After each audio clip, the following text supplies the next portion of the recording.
Alright guys, we're back here. We're back at the house, getting ready to do a little final sanding on the skateboard, getting it ready for paint. Last you saw, we were down at the school, putting on 2 more coats of primer after we had sanded it. Did a little bit of finish putty work on there to fill in the little scratches and cracks. Reprimed it with 2 coats of the feather fill, and now we're ready to start final sanding to get it ready for paint. One thing I wanted to say was, not all of them have to be reprimed. A lot of them, if they're in good condition, you put enough primer on there, you can probably do it in one shot and then do a final sand. Okay. This one we knew was going to be bad, so we knew we were going to have to reprime it. And that when we were sanding it the first time, I believe we were doing 220 and then a little bit of 320. All right. Now, if you know you're going to have to reprime, you don't really need to go down to the 320. You can just stick with the 220. And realistically, you can sand it somewhere like 150, 180, 220 range, and then reprime it. So it just depends on the situation. Every job is a little bit different, so you have to treat each job as an individual process. It might not be the same from one board to the next. The guy next to you might be doing it different. If you're starting to go to shops, the shops will probably be doing it a little bit different. Everybody's got their own technique, their own style. I try to simplify and keep it simple for the school without too many grits, without getting too confusing. So if we were to redo it, the first sanding, I would probably just do a little 220, fix the problems, and then reprime it. And now what we're going to do is, since it's reprimed, I'm going to go a little bit finer, and I'm going to go with some 320. So 320. So I got the 320. You can use either the soft pad or the palm sander discs, right, the round ones, or you can use some wet or dry paper. This one is 320, so we'll do a little 320 using guide coat, the same as we did the first time, and then saving a little bit of material on there to finish it off. And we're going to finish it off with a little bit of 600. Okay. After the 600, if everything looks good, then we're ready for paint. So let's get sanding. First thing I want to do, guide coat it. Again, we're using the guide coat. Light coat. Don't overdo it with the black. Make sure you mix it up a little bit. I always like to spray a little bit out so that I have the black coming out. Sometimes it's clear at the beginning and you don't want to spray clear on there because you won't be able to see what you're doing. Black. And we're just going to do a light coat. Remember, the thicker you put it on, the more sanding you have to do. Okay. Do both sides. And put it on enough so that you can see what you're doing, right? I want to make sure I get the edges. And this stuff dries really quick. All right. Usually by the time you're done spraying, it's ready to start sanding. It dries really quick, all right, if you put it on light enough. All right. So at this point, we're ready to start doing a little bit of 320. Now, we're gonna start with some dry sanding. If you know that you have enough primer on there and you're not afraid about busting it through to the wood, you can do a little wet sanding. The only problem is with the wood, I don't like using water too much because it'll absorb into the wood and then the wood will swell up and start disintegrating or delaminating. So we want to stay away from the water if we can. We'll see how it sands on the 320. If I notice it's not burning through, maybe I'll switch to wet sand for the last 600. But you can do it all dry. There's no problem with that, or you can do it all wet. The only risk is on the wood, burning through to the wood and then having it absorb the water. Okay, so we'll just kind of play it by ear and see what happens. So I'm going to put the water aside for right now. 320, and again, you want to use a soft pad of some sort as something in between your fingers and the panel that you're sanding to avoid leaving grooves. All right, and it also makes it a little bit straighter. Right, so this one's a little bit stiffer. Okay, it's thicker and stiffer. This one is nicely conformable to curves. This has a lot of curves on it, so I'm going to use the soft pad with the holes. All right, and make sure when you're done using these, they get put back away and not thrown away in the trash. These get thrown away with sandpaper all the time. We order like about 30, 40 of these a year, and they all get, this is the last one I have in school. Okay. So what I want to do, I'm just going to use the 320, wrap it around the soft pad block, okay, and do the sanding. All right. So let's do, I'm going to do the back side, the underside. They'll sit on the bench a little bit easier. Again, same technique. You can do straight lines if you want, but follow it up with a different direction. Most of the time I'll be doing a little bit of diagonal sanding. Be careful around your edges. That's where you'll end up sanding over and through the primer first. So kind of sneak up to your edges. Don't sand over the edge. You'll start going through into the wood. Okay. So if you're doing a dry sanding, you want to make sure you're wearing a paper mask at least, and just for the dust, right? So 320, and you can use this 320 also, right? If you want to use this 320, again, fold it in half, line up your corners, right? So if you line up your corners nicely and then crease it down, that'll give you one side that's square. And then holding this corner, I just work my way down, open it up, fold it the opposite direction, and then tear. Okay, we don't need scissors, we don't need razor blades, right? Very easy, right? This way it'll fit these pads nicely. Fold it into thirds, right? And this way we have 3 different sides, so when one gets worn out, we go to the next one, okay? So I'll start with this. This will probably get clogged up less. This will probably clog up a little bit more. Like I said, have a little air blower or something to clean them out if you're doing dry sanding. So let's see how it does, all right? So again, 320. And what you're looking for again is to get rid of the black, right? Everything should turn gray.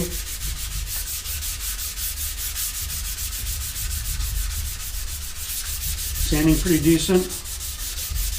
Again, you don't want to dig in, right? You don't want to use the edges. Keep it flat, or as flat as possible. Right? And you can see the sandpaper will start loading up. You can usually smack some of it off of there. Once you have an area good, and again, we're still looking for getting rid of maybe 80-90% of the black on the first pass. It's okay to leave a little bit for the second grit. That way we don't go too far on the first sanding. And you'll notice all the black areas, right? You see the black areas. These are all the low spots, right? So anywhere where the black is still there is still a little bit low. Now these are wooden boards. They're wavy. They're not really straight like a car would be. If it was a car, we'd want to block it more with a block than a soft pad to get it nice and straight. But for a skateboard, we're going to be fine with this. Okay. And basically what we're doing is evenly sanding it until the black is gone. Or like I said, about 80-90% with the 320. I'm not digging, I'm not putting a lot of pressure on, I'm just letting the sandpaper do the work. Watching my edges, I don't want to sand over my edge.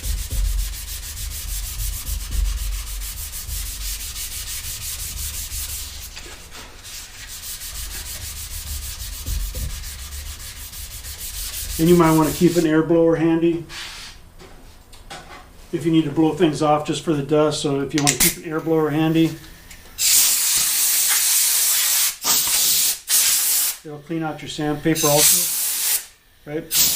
And it makes it last a little bit longer.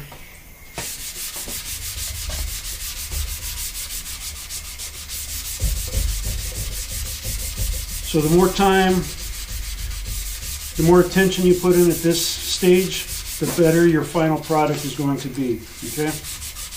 It's all in the prep. The difference between a $500 paint job and a $50,000 paint job is basically all the prep, right? The amount of time you put in making it as smooth and perfect as possible, as straight as possible. All your edges, all your body lines are perfect. So that's where the time goes in, right? So that when people ask, you know, why is a paint job so expensive? You're paying for what you get, right? Somebody's going to put a lot of time into something, and they've got to get paid, right? So this little edge right here, we're looking pretty decent. There's a couple little small spots. We'll try to work those out. Again, I put 2 fairly heavy coats on when I reprimed it, so we should have enough primer to sand out any imperfections. You can see I'm taking my time. There's no rush.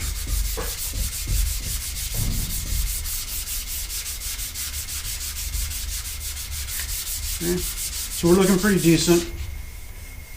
You can barely feel those, so I'll probably leave most of that for the next grit. Okay.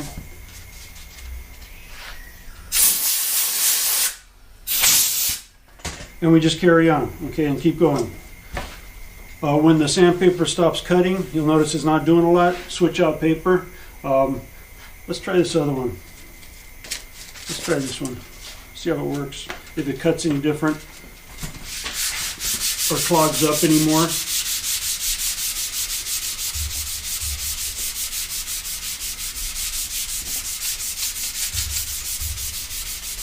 So you can see I'm doing the same thing. Same technique. I'm keeping my hand flat. I'm not digging in.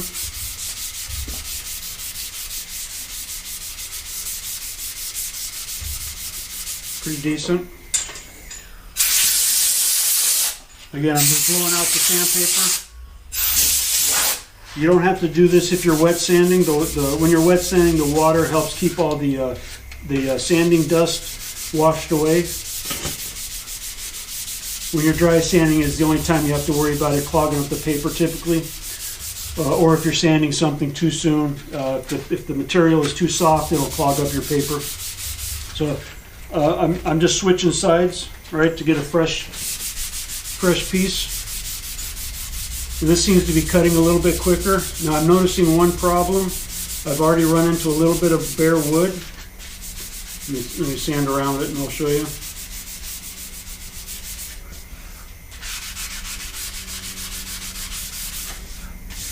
Okay, that went pretty quick, but you'll notice I ran into a little bit of bare wood right here, okay? So because of that, I'll just stick with dry sanding. I don't want to risk swelling up the wood with water on that. So I'll continue just doing dry sanding on this all the way through.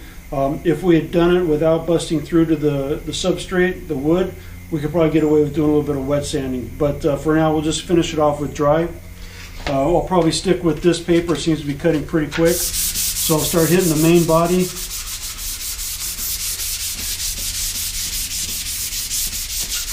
Keeping it flat. You can switch sides.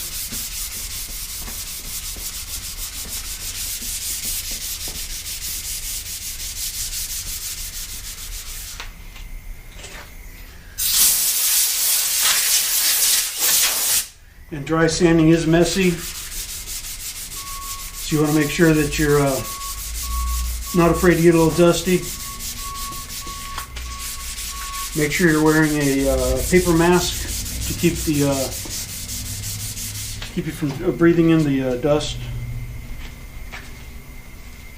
So I'm just going to swap sides. These are starting to get a little bit clogged up, so I've got a fresh side right there.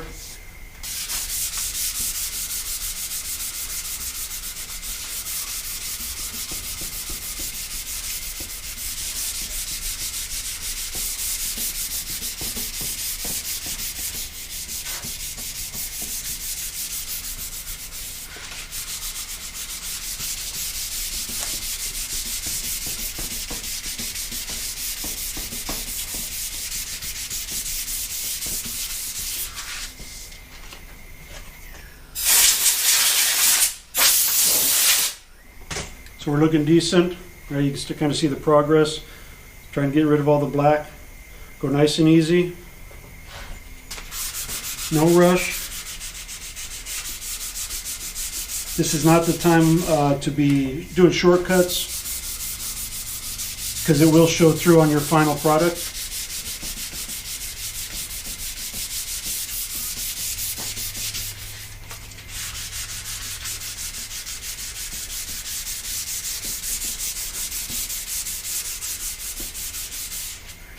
And you're probably asking yourself, why can't we just sand it down with a palm sander, right? So a pneumatic tool, something to make it a little bit quicker. And you can. But typically when you're starting out, you're new to this, you want to go slow, you want to learn how to do everything by hand. You can cause a lot of damage, a lot of problems doing the power tools too soon. You want to understand how the process works. You want to understand, because you will be doing a lot of hand sanding, regardless. So everybody starts out hand sanding, right? You got to learn to walk before you can run, kind of a scenario. All right. So yes, it is a little bit slow and tedious at first, but it gives you a basic understanding of how these things work, how the processes work, what you're trying to accomplish. Because when you're using power tools, things happen really quick. And if we were to take a sander to this with a palm sander, chances are we would bust through to the wood in quite a few spots. And a lot of problems arise with people not using it correctly. They'll try to dig in and dig out some of the low spots with a sander just because it's quicker, but then you'll end up with a lot of waves and not a very nice looking paint job. Okay. And the more you do this, the more time you have working on stuff, the more you'll understand what you need to do, what process needs to be done to get your final results. Like I said, every job's a little bit different.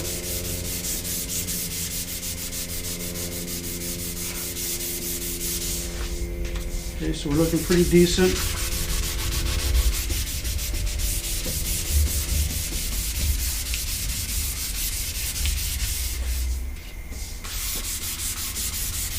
Like I said, this is the first sanding with the 320, so I don't need to take off every little bit of black, but I'm taking off most of it. I don't want to sand too much on my first sanding.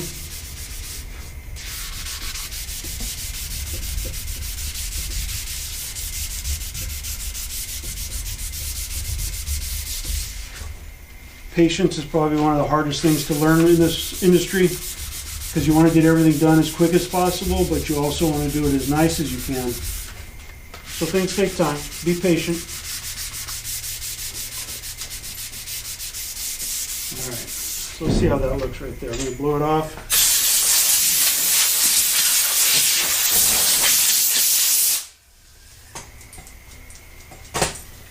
And that's what we're looking at right there. So this is after the 320.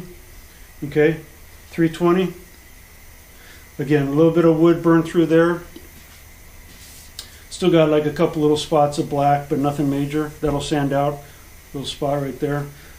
Next, I want to make sure I get the edges.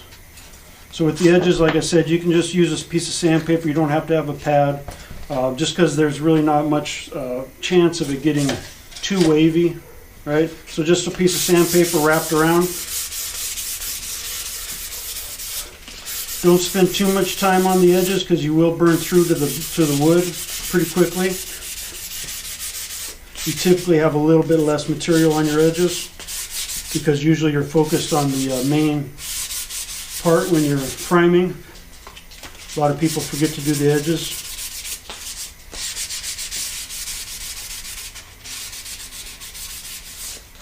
All right,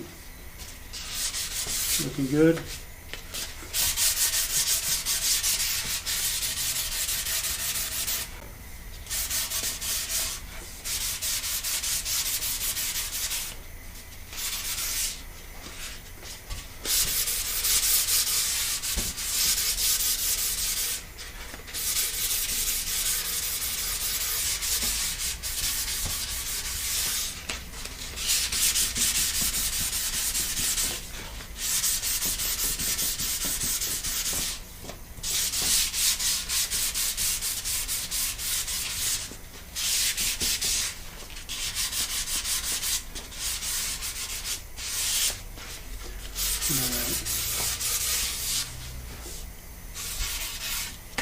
All right, so I've got the edges pretty decent. They're looking all right. All right, so I just have the top side to do. So I'll do that real quick. And then that board should be ready for 600. So again, with the 320, I'm just going to do another sheet right here. Let's put it over the soft pad with the holes. If you're doing a kind of something with a lot of curves and a lot of convex, well, this would be more concave shapes and stuff. This may not be the best choice because it doesn't flex enough. So I'm using the softer pad to do that.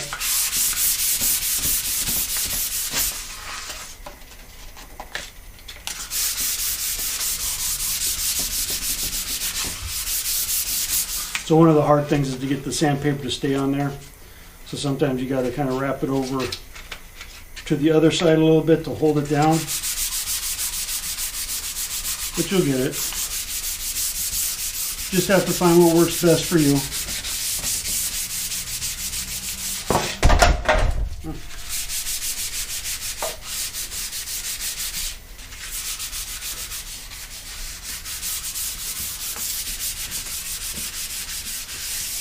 All right. So I'll continue sanding this, and I'll bring you back once that's done and get ready for the 600.